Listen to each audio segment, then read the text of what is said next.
እኛ እንግዲህ ምርጫ ይካሄዳል ብለን ስንጠብቅ ነበር። ዛሬ ቀኑ ሙሉ የዋልነው ትላንት ያው ምርጫ ዛሬ ይካሄዳል ተብሎ አሳውቆን ነበረ። ግን ዛሬ የምርጫው አካሄድ ሳይሆን የነበረው ፕሮግራሙ አብርሽ በጣም ምስኪን ነሽ፣ በጣም የዋህ ነሽ፣ እንደዛ እያፈቀርሽኝ እኔ እየገፋውሽ፣ አንቺ ግን ሁሌም ከጎኔ ነበርሽ እና በጣም አመሰግናለሁ የኔ ውድ አፍቃሪ ብሎ እንግዲህ ዘፍኖላታል። ሄርሜላም ደግሞ ዛሬ ምን ሆነሃል እያለች ጥያቄ ፈጥሮባት ነበር። ግን ደስ ብሏታል። በጣም ምስኪን ነሽ አንቺ ከማውቃቸው ሴቶች ሁሉ ትለያለሽ ብሏል። እንግዲህ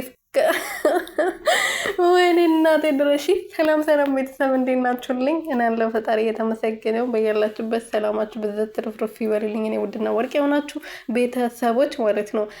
ሄርሜላና አብርሽ ዛሬ እንግዲህ መጥተዋል።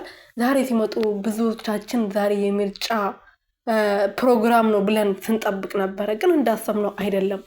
ትላንት እንግዲህ ያው አብርሽ ወይን ሩቲን ወይን ሄርሜላን መምረጥ አለበት፣ አንቺ ደግሞ ከሱ ጋር መሆን አለብሽ፣ እኔ ከእናንተ ህይወት እወጣለሁ ብላ በተናገረችው መሰረት እንደዛ ነበር ስንጠብቅ የነበረው። ግን እነሱ ያው ድራማቸውን ቀጥሎበታል።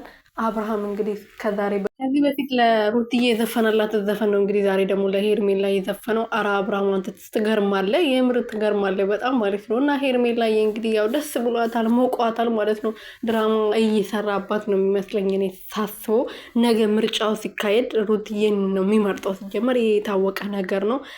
ሩትዬ ግን አትፈልገውም፣ ጥለዋለች ተብሏል። ለድራማ ድምቀት ማለት ነው። እና ለማንኛውም ቤተሰብ ሄርሜላዬ ለጊዜው ደስተኛ ሁኚ። አብርሽ